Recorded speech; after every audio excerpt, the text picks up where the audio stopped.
friends, welcome back to my channel. If you are new here, my name's Han, I'm a hand embroidery artist, and in today's video I'm going to be giving you some shoe embroidery tips and tricks, as well as walking you through some of the supplies you will need if you want to try shoe embroidery at home. I have made some pretty comprehensive videos in the past covering shoe embroidery supplies, but my essentials list has evolved and changed very slightly, so I thought I would just share that with you today as well. But first, I'm going to shamelessly ask that you leave me a like on this video and consider subscribing to my channel. I make a lot of hand embroidery related content and small business related content, so if that sounds like it might be up your alley, I hope that you will stick around. Okay, so let's jump right into the tips I have for you if you want to start shoe embroidery as a hobby or a side business in 2025. My first tip for you would be to start on something other than shoes. If you've never embroidered before, you've never picked up a needle and thread before, I don't recommend jumping right into shoe embroidery. It's going to burn you out, and there are other mediums that are much easier and more effective for you to practice the skill on. Embroidering on fabric in an embroidery hoop, for example, is a fantastic way to start this craft. You can even embroider designs that you might want to embroider onto shoes in the future. Both of these designs are designs that I mapped out on this fabric before embroidering them onto shoes, and it's also kind of cool. You get like a little keepsake you can hang on your walls. By perfecting and practicing this craft on a much easier fabric, you'll have a much better time when you progress onto shoe embroidery. I'm not saying you have to put years and years of embroidery practice in before you can start embroidering on shoes. I'm just saying it's better to maybe complete a couple of smaller projects before you move on to shoe embroidery, since it's much more time consuming and it is harder on your fingers. The next tip I'll give you if you are considering picking up the craft of shoe embroidery is to start with something small. Kind of related to the first tip, and in the same vein that you don't really want to mar your experience with this craft, don't go into your first project with the mindset that you are going to create the Mona Lisa of shoe embroidery projects. Maybe pick out one or two different kinds of flowers or symbols even that you want to embroider onto your shoes, and then plan a very basic design around that. I recently posted a tutorial for this exact design on a pair of Converse. It didn't take me very long. It was a really enjoyable project to complete because it was so simple. It only uses one color of thread and one kind of stitch. You really can't go wrong with a project like that. And if you want to, you can like zhuzh it up and add some different colors in if you're feeling a little bit fancy. But again, I think it's really important to start off with something that's achievable. I know so many people who start shoe embroidery projects and they have this big whimsical design plan and they get an hour into it and they're like, yeah, I'm never picking this up again. And they've embroidered like 1 centimeter of the shoes. So don't make that mistake. Plan out something that's achievable and relatively simple for your first project, and then grow from there. It's a really fun craft and you can end up making some really magical things, but probably not the very first time you pick up a needle and thread and a pair of shoes. My second tip for you would be to stick with canvas type shoes. These don't have to be brand name. You don't have to pick up a pair of Converse sneakers or Vans sneakers. As long as they're made of canvas, the embroidery will take to the fabric really well. I've recently been embroidering on a lot of leather shoes, and I do not recommend this if you are new to this craft because you need a lot of extra supplies for leather shoe embroidery, and it's a lot more time consuming, and in my opinion it's less enjoyable because it's much harder to embroider onto leather. So definitely stick with the canvas type shoes. Don't try and branch out into leather for your first embroidery project. Please don't do that. That would be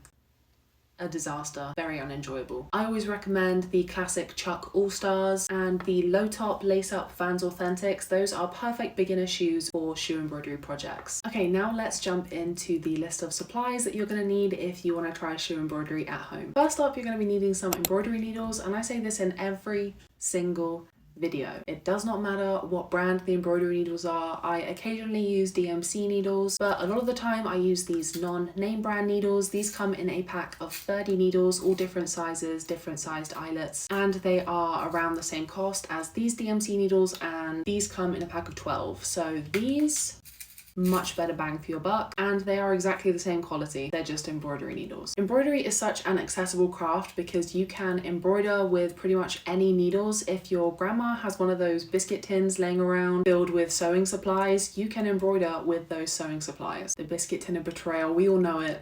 We all hate it. So don't worry yourself too much with getting all the name brand supplies, especially when you're just starting out. I personally find it's much better to go for the budget friendly supplies and then upgrade whatever you think you might need later on. Next, let's talk thread. So as a professional embroidery artist, I use a lot of DMC thread, which is basically like the best embroidery thread that you can get. However, that also comes at a very high price tag. If you're a beginner and just getting into this craft, you do not have to shell out a bunch of bucks on DMC branded embroidery thread. You can get a really big bag of embroidery thread that comes with a bunch of different colors for around $12 on Amazon, and it is such a steal. DMC embroidery thread is shinier and slightly higher quality, which means it doesn't knot as much when you're embroidering. That does make my life easier as a professional hand embroidery artist. If you're just doing this as a craft, you're literally not going to notice any difference between these threads and DMC threads. DMC threads are just a tiny bit shinier. These are still pretty shiny, okay? $12. I did forget to mention this before I started listing off supplies, but I will have everything linked in the description of this video to make it super easy for you to shop for these supplies. And all of the threads I'll have linked in the description of this video. The specific brands that I'll have linked, they use a color key, which is basically a dupe of the DMC color key. So if you find some DMC thread that you really like the color of, chances are you can find it in one of these big bags from a different brand, but they will use the same color key, so you'll be able to find the same colors that you find on DMC in these more budget friendly bags. DMC dupe. Oh my goodness, it is 25 degrees outside and there are guys walking in shorts outside my window. Next up is one of the most essential tools that I use every single day as a shoe embroidery artist, and that is finger protectors. These little guys are made of silicone and they just pop on the tips of your fingers like this, and they basically just protect your fingertips and they make it super easy to pull and grip the needle as you're pulling it through the fabric. Shoe embroidery is harder on your fingers than regular embroidery on like cotton or linen fabric, and your fingertips will get destroyed after a little while if you are not protecting them with finger protectors like this. I also do recommend looking into leather finger protectors and metal thimbles if you are really struggling with shoe embroidery. Again, I'll have all of those linked in the description of this video, but I wish I could show you what my fingers looked like before I started using these. I embroidered shoes for around a year and a half before my husband convinced me to start using these on my fingertips. I was convinced that it would slow me down, but these just act like extensions on my fingertips. I don't even know that I have them on when I'm embroidering. I love them, they don't get in my way, and now the skin on my fingertips is not constantly ripping and breaking. I love that for me. Another thing you're going to need if you're trying shoe embroidery is some really sharp scissors. I love really tiny sharp scissors because it makes it easier for me to get inside the shoe at like weird angles and snip off excess thread and things. You can use larger, bulkier like kitchen scissors, but these make my life so much easier, and when your scissors are sharp and you just have to make one pass at some excess thread, it just makes life so much better. Depending on how you're going to map out your design onto your shoes, you're either going to need an erasable embroidery marker, or you could just use a really fine line pencil. I love this marker. I always talk about this marker. Basically, the blue side disappears when it comes into contact with water, so you can sketch away on a pair of shoes, go absolutely crazy, and if you make a mistake, it doesn't matter, just spritz it with some water and this marker will disappear. I don't recommend the purple side. The purple side disappears when it gets into contact with really warm air, so like if you run a hairdryer over it or something, it'll disappear. You have more control with the blue side, so I would say just stick with the blue side. If you are embroidering onto a darker pair of shoes, obviously the light blue is not going to show up. I have a pen in the description that will show up on black or navy shoes. It's basically just this pen but in white. Highly recommend. Mine has run out and I threw it away the other day, so you just have to check that out in the description. For really simple designs, you don't actually need to use the erasable embroidery marker. You could just use a really fine line pencil, and these kind of designs are ones where you know you're going to be embroidering over everything that you've sketched out, so you're really confident that none of the pencil marks are going to be visible once you are done embroidering. I just posted a bumblebee embroidery tutorial where I just outlined the body of the bumblebees with the pencil just to give me a really rough idea of where I'm embroidering the stripes and then where to embroider the wings on top of that little bumblebee's body. But I knew that those pencil marks were going to be totally covered by what I was embroidering, so the pencil in that case is totally fine. Again, if you're going into more of an intricate design that needs much more mapping out, I would recommend this marker, especially if you are prone to maybe changing your mind halfway through something. It's much harder to get pencil off of a shoe than it is to get this erasable marker off of the shoe. The last thing you are absolutely going to need if you are trying out shoe embroidery is somewhere to stash your needles when you are not embroidering. This sounds a little bit extra and you're probably thinking,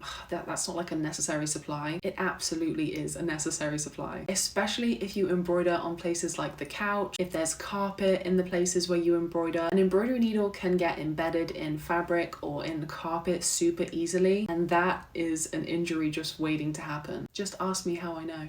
You can get super cute pin cushions online or at any craft store. I have this little strawberry that I use almost every day, and then I inherited this from my nana who taught me how to embroider. It's just a little hedgehog knitting and her head is a pin cushion. You need to get into the habit of sticking your needles into a pin cushion when you are done embroidering, or maybe when you're just taking a break. Otherwise your needles are going to end up in your feet or a different body part that you really don't want them to be in. Okay, that is going to wrap up this video. Those are my tips and tricks and essential supplies for shoe embroidery. I really hope you found this video a little bit helpful and that maybe you will consider picking up the craft of shoe embroidery this year. Like I said at the beginning of this video, I would so appreciate it if you would leave me a like on this video and perhaps leave me a comment on what future tutorials you would like me to film and post here on YouTube. If you haven't already, I definitely consider subscribing to this channel, especially if you love embroidery related content. I have some really exciting things planned for the next couple of months and I would hate for you to miss it. Thanks so much for watching, especially if you've gotten to the end, and I will see you in my next video. Bye!